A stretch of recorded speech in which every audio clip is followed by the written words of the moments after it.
We are motherfucking back, boys! Woo!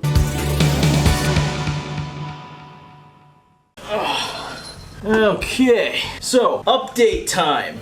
Up close and personal today. As I promised, we would kind of go back and talk about this whole HK thing. So there is this recent HK Pro post that we should read.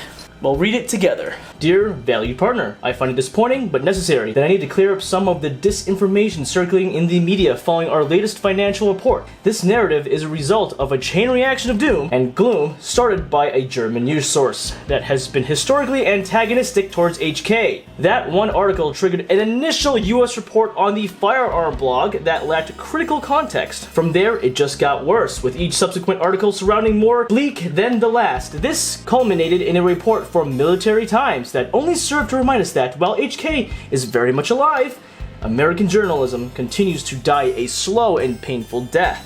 Rather than argue about the conclusions of the authors, I would like to simply point out some facts. Of the 3 US news stories, none of them contacted HK for comment for their reports. The first 2 US articles, Firearm Blog and The Outdoor Wire, used a foreign news story as their primary source without questioning their accuracy or motivation. A third US article, Military Times, used the first 2 articles as its primary source, creating a sensationalized third or fourth hand account. Of the 3 US articles, none referenced a single number from HK Financial Report. To be clear, HK still remains a leveraged company, and this places burden on the business that non-leveraged companies don't have. However, we have met and continued to meet all covenants associated with this debt.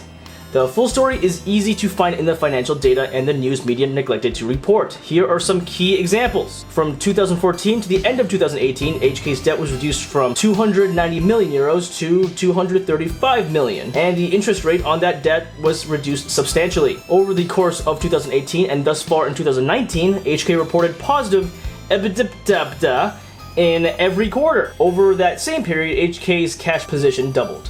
Claims of diminishing sales and difficulty securing new large-scale contracts are patently false. In fact, the last 6 quarters of HK have shown record order intake, including a substantial backlog of large-scale contracts. HK invested a combined 8.3 million euros towards increased capacity and efficiency in both the Oberndorf, Germany and Columbus, Georgia facilities in 2018. So these are the full reports of the financial reports there too, and at the end, at HK we are committed to supplying and servicing our US partners for many profitable years to come. I can assure you that we are in it for the long haul. And that's how you gotta play the game. The fucking long game. Gotta lock in that Protoss strategies, you know? This is from Michael Hawley. He is the CSO, or the Chief Security Officer. I know what some of you may be thinking. You might be thinking, oh, this guy is just a shill for HK. Well, he works for HK, so I would hope that he would give us some more information about the company. Could he be saying stuff that isn't true? Sure, why not? I mean, at this point, any news can be fake. You are fake news. But I think I trust this source more than some articles that were just kind of strewn about to kind of generate buzz. I was actually at the local gun store recently, and I was about to fucking sell off some of my old ass guns so I could get some money to buy a new gun from HK before they, shit the bed or whatever. I'm glad I didn't, because they were basically offering me some old Skittles and pocket lints, so fuck that. I'm just gonna have to sell my guns the old-fashioned way. The alphabet men can just fuck off.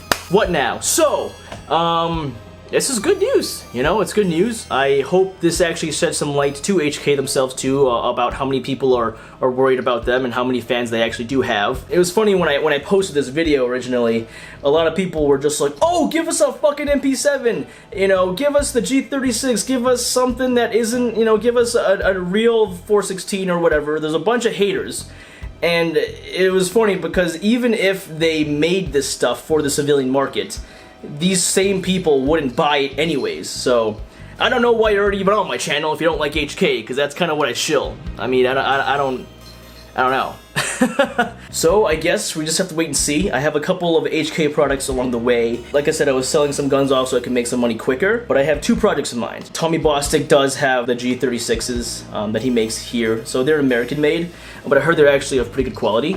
So I was thinking about either getting a G36K or the C. I know the C looks better because that's compact aesthetic, but the K does have better ballistics. The G36 project, that's going to be a thing in the future, I hope.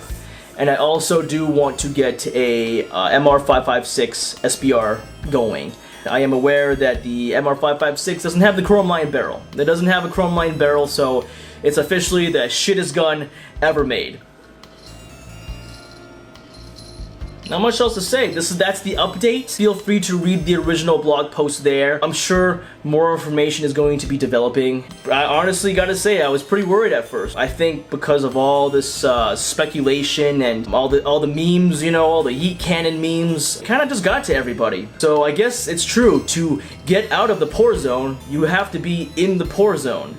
Anyways, I hope you enjoyed this quick update. Always remember to stay tactically kawaii.